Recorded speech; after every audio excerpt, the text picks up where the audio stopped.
with the 2024 Tour de France fast approaching, I'm going to take a look now at where I think the riders are at in regards to being at their best for July. So first off, we're going to talk about the two double champions of the Tour de France, Jonas Vingegaard and Tadej Pogačar. Both of them, for different reasons, have far from ideal preparation for the race. Jonas Vingegaard's been out for a while with a collapsed lung, broken ribs and whatever else he had following that crash at the Basque Country, and Pogačar rode and dominated the Giro, which however easy he made that look, is still going to put a lot of pressure and a lot of stress on your body, a lot of kilojoules on your body. How will they both react to a second 3 weeks or 3 weeks back without much training? Neither of them are going to do Dauphiné in Switzerland. In fact, neither of them are going to race from now until the Tour. I personally think they'll both be okay. What do you guys think? Let me know. Will Pogačar be able to cope for 3 weeks and ride and win the Tour? Will Jonas Vingegaard be there for one? Will he be there? Will he ride and will he win? Will he fight for the podium? I don't see why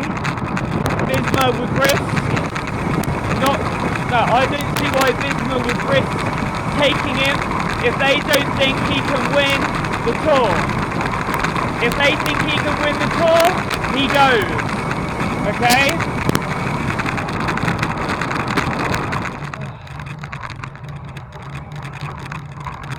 Next duo on the list will be Remco Evenepoel and Primož Roglič, whereas the other two haven't raced and won't race pre-tour. These two did the Dauphiné.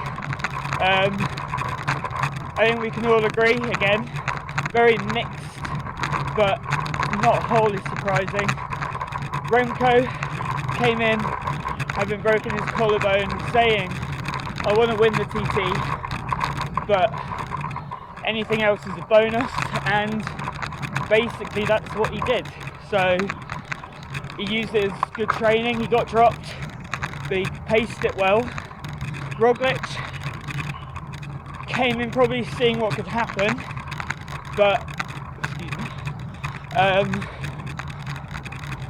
he's probably the one that would be more willing to win than Remco, and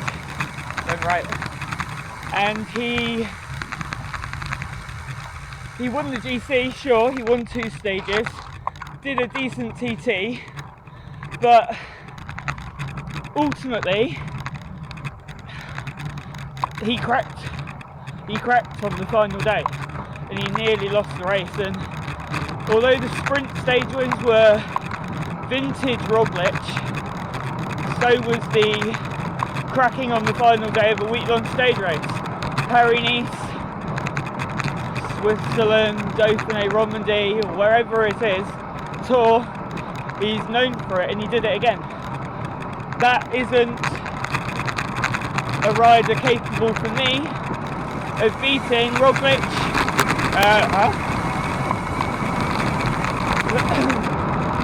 For me, that isn't capable what you'd want to from a rider. You want to beat Pogačar and Vingegaard. Same with Remco. 3 weeks, you can do a lot in 3 weeks, I think, for both of them, because they're coming back from an injury, but I don't see them getting anywhere near Don't see them getting anywhere near Pogačar and Vingegaard. They'll be in the battle for the podium, but I don't see them fighting for the win, really. What do they need to do?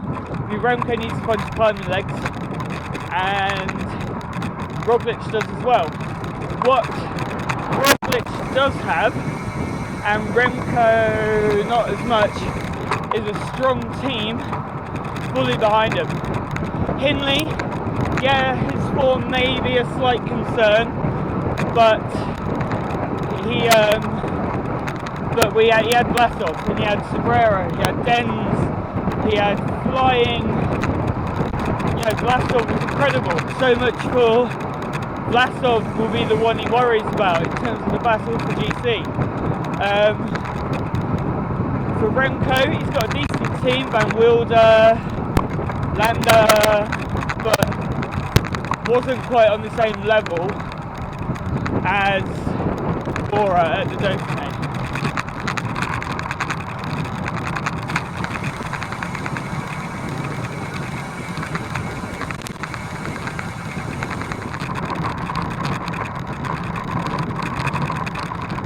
The next rider I'm going to take a look at is Ineos Grenadiers, Carlos Rodriguez.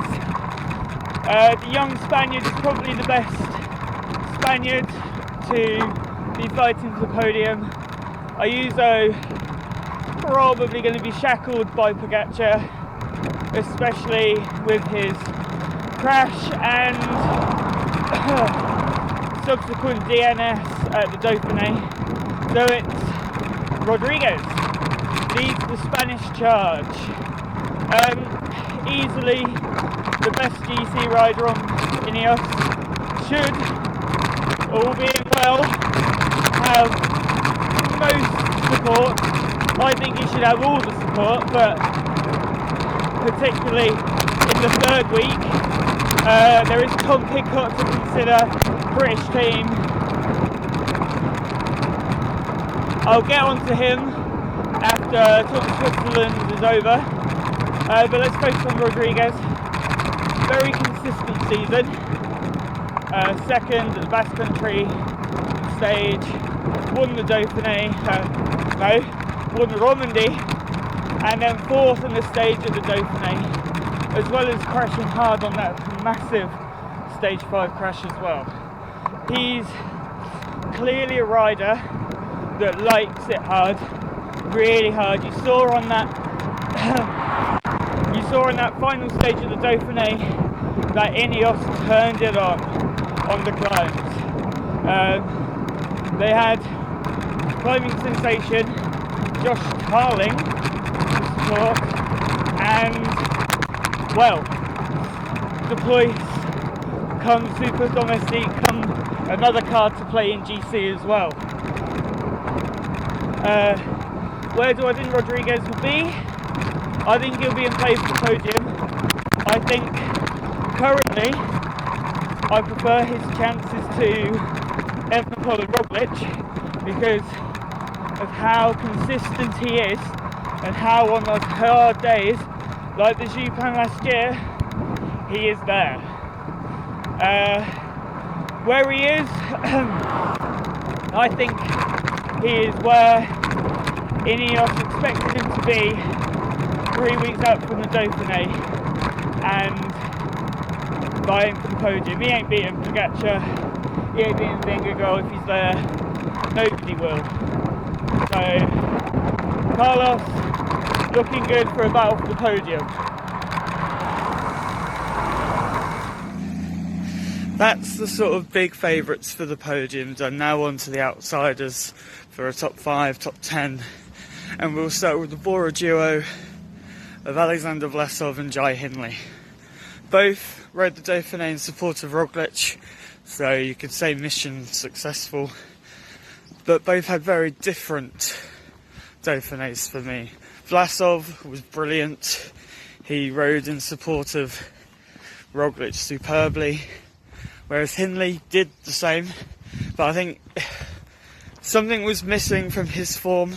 Maybe you'll see him come alive at the third week of the Tour, just like the Giro he won, but I'd be a little bit concerned if I was the Bora staff, and I think he'll have to play a domestic role, whereas Vlasov, I think, could warrant a little bit of freedom. Two riders that are clearly in the form of their life going into the Tour are UAE backups of Joao Almeida and Adam Yates. Both won 2 stages at Tour de Suisse. 1-2 on GC. I think all of those other stage wins were 1-2 as well.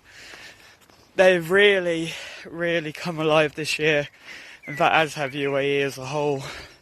So, going in, those two, they're going to be a support role mainly for Pogačar.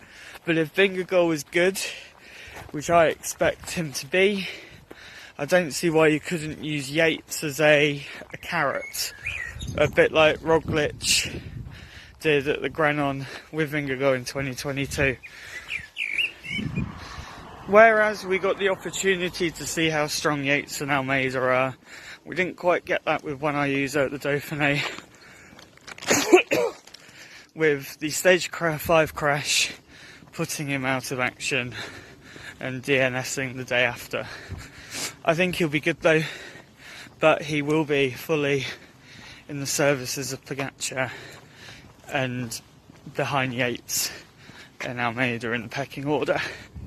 Someone at the Dauphiné that we didn't get to see the fully of, so in the mountains of the final few stages, was Tao Geoghegan Hart. Last year he had a fractured hip, took a while to come back, but he was beginning to show some form. He had a top 10 in the individual time trial, not far behind One Ayuso, who, yes, he had a bad day, but not far behind him. How will he get on? Probably a contender for the top 10 if he's recovered well from the Dauphiné crash, but I don't expect much else personally. I don't see him fighting for that top 5.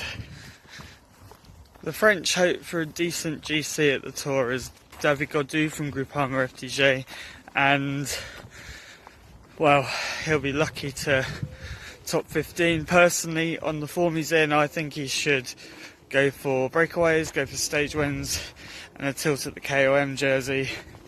16th at the Dauphiné, struggled in breakaways. He's not going to feature in the battle for the top 10 for me. After a very solid week in Switzerland with 4th and 6th on GC, consistently up in the top 10s in the mountain stages, and a fantastic TT from Tom Pidcock. Ineos Grenadiers will go into the Tour with some good engine room and good wild cards in Bernal and Pidcock. Egan Bernal isn't 100% for the Tour yet, but if he goes, will be an excellent second card to play. And you could look to him setting the pace for Rodriguez or being that aggressive card in the mountains. Pidcock's the unknown. Pidcock's the unknown in the sense that we don't know what he can fully achieve as a GC guy yet. He could be brilliant, he could crack like in previous years, we just don't know. So I would use him aggressively, get him into breakaways. He's got a better chance of winning from those breaks than Bernal for me because of his sprint. He'll suit week 1, so race aggressively with him week 1 and week 2. If by then week 3, if Rodriguez is on for the podium or better, then you can use Bernal and Pidcock to set the pace. A bit like they did on the Dauphiné in Switzerland. They probably know that they're not going to beat UAE or Vingegaard, so that pace that they set on the final 2 days was to really sort of put pressure on 3rd or 4th place, and it worked. Pidcock was 6th, Bernal was 4th, and Rodriguez was 4th in a stage at Dauphiné as well. So to conclude the video, a lot of riders have some work to do. Some have a lot more work to do from the Dauphiné, others not too much. But where will they be come the Tour in July? Who knows?